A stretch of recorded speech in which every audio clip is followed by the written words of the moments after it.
Muito bem, vamos falar agora das métricas do Seis Sigma. O objetivo agora é o mesmo que das métricas do Lean, ou seja, métricas que são típicas da metodologia Seis Sigma. Normalmente são métricas que remetem à questão de qualidade, né? De conformidade, de itens defeituosos. Então, são questões que falam um pouco de qualidade, de conformidade ou não conformidade. E são métricas que vão ajudar vocês a conseguir buscar ideias para os projetos. Ou, inclusive, são métricas que podem ser utilizadas ao longo do próprio projeto. Por isso que a gente diz que essas métricas são referências legais para vocês entenderem se existe ali uma oportunidade de melhoria ou não, porque a métrica vai te indicar isso, né? Se está bem, se não está. E ao mesmo tempo, se eu utilizar essa métrica no meu projeto, ela me ajuda a entender como foi o desempenho do meu projeto. É como se eu pudesse comparar, né, o cenário antes e depois e observar. Antes eu era de uma forma, agora eu estou bem melhor. A métrica me ajuda nesse sentido, tá? Então, de novo, é a mesma proposta que a das métricas Lean. Eu posso utilizar essas métricas no meu projeto, mas se a empresa já for muito madura em relação a desdobramento de métricas e desdobramento de metas, provavelmente a empresa já tem os seus próprios indicadores, as suas próprias métricas. E aí você pode usar o da empresa. Mas fica aqui a sugestão de algumas métricas que fazem sentido, né, nesse universo do Lean Six Sigma. Como eu tinha comentado com vocês, são métricas que falam sobre a questão de qualidade ou conformidade, né? Então, para a gente entender o cálculo, eu vou precisar de definir com vocês. Unidade de produto é o item que eu estou trabalhando, a peça que eu estou fabricando. Defeitos são as falhas que eu consigo contabilizar ou identificar em cada unidade. E um item que é defeituoso, né, é o item que apresenta um total de defeitos. Então, essa diferença, né, é muito importante. Olha aqui no quadro. Defeito e defeituoso são dois conceitos diferentes. O defeito eu consigo contabilizar em cada item produzido. Então, ó, esse item tem um defeito. Esse outro item tem 3 defeitos e esse item não tem defeitos, né? Já o conceito de defeituoso é o conceito que eu vou observar do item em si.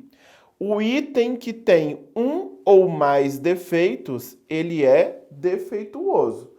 Se o item não possui defeitos, como esse, ele é um item perfeito e não defeituoso, certo? Então, olha só, nesse caso, se eu pergunto, né, quantos defeitos eu tenho? Eu tenho um total de 4 defeitos. Quantas unidades produzidas tiveram defeitos? 2 unidades tiveram um total de 4 defeitos. Quantos itens são defeituosos? São 2 itens defeituosos, justamente os 2 itens que tiveram algum tipo de defeito. Um item foi produzido sem defeito algum, certo? Então, essa distinção é importante porque as métricas que nós vamos calcular, DPU, defeito por unidade, DPO, defeito por oportunidade, e DPMO, defeito por milhão de oportunidade.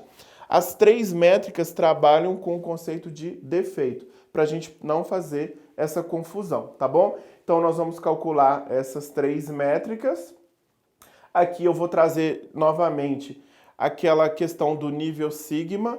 Aqui eu ainda não vou aprender a calcular o nível sigma. Nós vamos ver isso um pouquinho mais para frente, quando a gente estiver falando das ferramentas estatísticas. Mas eu já vou fazer essa introdução, porque o nível sigma ele está totalmente relacionado ao DPMO. Existe uma conversão, existe uma espécie de tabela de conversão entre nível sigma e DPMO. Por isso que eu posso fazer essa associação.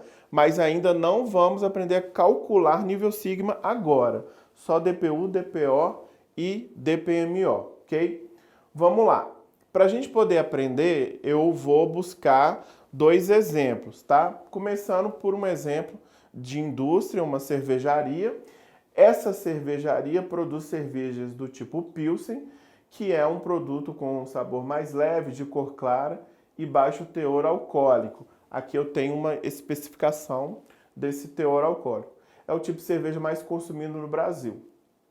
O engenheiro de alimentos Black Belt dessa indústria cervejeira foi avaliar o processo de produção e realizou uma amostragem de 40 mil garrafas.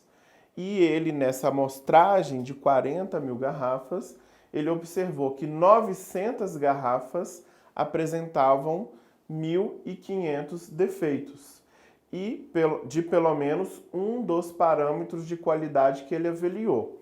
Quais foram os parâmetros de qualidade? 3 parâmetros: clarificação, teor alcoólico e acidez.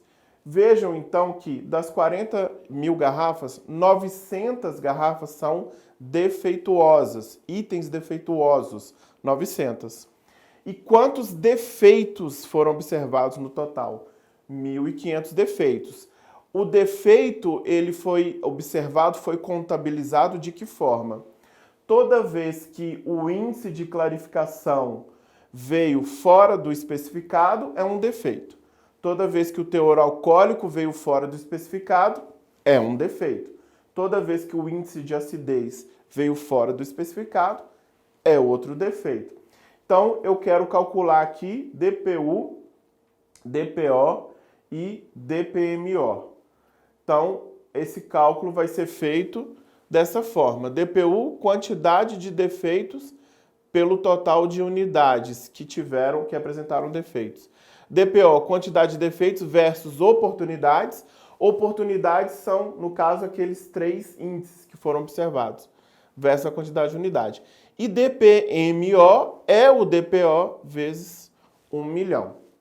Então, quando eu faço esse cálculo, DPU, número de defeitos por número de unidades, 1.500 defeitos em uma amostragem de 40 mil garrafas. DPO, número de defeitos vezes oportunidades e vezes unidade. Então, é 1.500 defeitos observados para 3 tipos de características, 3 tipos de índices, né? Que são as oportunidades, vezes as 40 mil garrafas que foram amostradas. E aí, esses são os valores. Defeito por unidade, 0,03 defeitos por unidade. Defeito por oportunidade, 0,012. E aí, a métrica mais utilizada, mais famosa, DPMO, que seria o quê? 12.500 defeitos por milhão de oportunidades, certo? Então, essa é a mais usada porque ela é mais fácil de entender, mais fácil de trabalhar com a ordem de grandeza dela. Aqui eu estou falando da quantidade em 1 milhão, então 12.500 em 1 milhão. Fica mais fácil de entender por causa dessa ordem de grandeza. E aí o nível sigma, né, que a gente ainda não vai aprender a calcular, mas só para vocês terem uma ideia, o DPMO, a quantidade de defeitos aqui por milhão de oportunidade, quando ele é de 6.210, é o mesmo que o nível de qualidade 4 sigma, o nível sigma de 4. E 66.807 é um nível de qualidade um pouco pior, 3 sigma. Se eu tenho de fato 12.500, né, o meu DPMO é 12.500, significa que eu estou mais próximo de um nível de qualidade 4 sigma do que de um nível de qualidade 3 sigma, né? Então eu estou caminhando para chegar no nível de qualidade 4 sigma. Lembrando que o nível de excelência é o 6 sigma, que representa o quê? Um DPMO de 3,4. Não cheguei lá ainda, 12.500 está um pouquinho longe, né? Mas a melhoria contínua está aí para isso.